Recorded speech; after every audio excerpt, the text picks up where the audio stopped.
ఉద్దాలక మహర్షి అతడి భార్య చండిక కథ ఈరోజు చెప్పుకుందాం.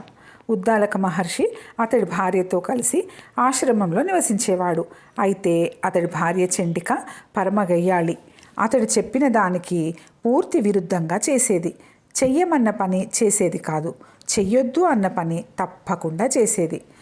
ఈమె చేష్టలు ఉద్దాలకుడికి చాలా బాధ కలిగించేవి. కానీ చేసేది లేక ఊరుకునేవాడు. ఇలా ఉండగా ఉద్దాలకుడు పితృకార్యం చేయవలసి వచ్చింది.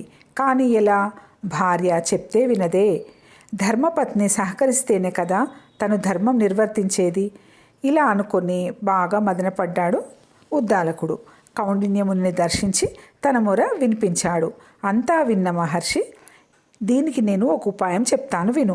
దాని ప్రకారం చేస్తే నీ పని నిర్విఘ్నంగా నెరవేరుతుంది అని ఇలా చెప్పాడు.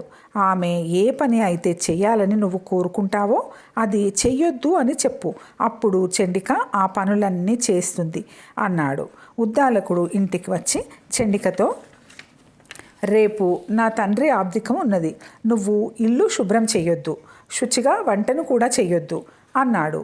అప్పుడు ఆమె, నేను ఉదయమే లేచి ఇల్లు శుభ్రం చేసి శుచిగా వంట చేస్తాను అన్నది. చేస్తే చేశావు కానీ ఏదో ఒక కూర చెయ్యి అన్నాడు. ఆమె, నేను అలా ఎందుకు చేస్తాను, రుచికరమైన పిండి వంటలు చేస్తానన్నది. సరే చేస్తే చేశావు కానీ ఒక్క బ్రాహ్మడిని మాత్రమే పిలిచి భోజనం పెట్టేద్దాం అన్నాడు ఉద్దాలకుడు లోపల ఉబ్బి తబ్బిబ్బవుతూ. అదేం కుదరదు, 21 మంది బ్రాహ్మణులను పిలిచి ఈ కార్యక్రమం బ్రహ్మాండంగా చేస్తాను అన్నది. అలాగే ఆమె ఇల్లంతా శుభ్రం చేసి చక్కగా ముగ్గులు పెట్టి తోరణాలు కట్టి శుచిగా రకరకాల పిండి వంటలు చేసింది. బ్రాహ్మణులకు నువ్వు వడ్డించొద్దు అన్నాడు ఉద్దాలకుడు. నేనెందుకు వడ్డించను అని కొసరి అందరికీ వడ్డించింది. వాళ్ళంతా సుష్టుగా భోజనం చేసి ఆశీర్వదించి వెళ్ళిపోయారు. ఇక ఉద్దాలకుడి సంతోషం ఇంత అంతా కాదు. ఇలా పితృకార్యం జరుగుతుందని అతడు అనుకోలేదు. అంతా సవ్యంగా జరిగిందన్న ఆనందంలో అసలు విషయం మర్చిపోయాడు ఉద్దాలకుడు.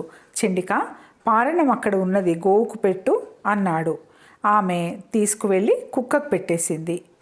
అది చూసి ఉద్దాలకుడు, అయ్యో, ఉదయం నుండి చేసిన దానికి ఫలితం లేకుండా చేశావే అని ఆక్రోశించి సంసార జీవితంపై విరక్తి కలిగి ఇల్లు వదిలి వెళ్ళాడు. ఘోరమైన తపస్సు చేసి గొప్ప మహర్షిగా మారాడు. కథ సమాప్తం. మరో చక్కటి కథతో తిరిగి కలుసుకుందాం. ఈ కథ కనుక మీకు నచ్చినట్టయితే లైక్ చేసి సబ్స్క్రైబ్ చేసుకొని మీ ఆత్మీయులకు షేర్ చేయగలరు. ధన్యవాదాలు.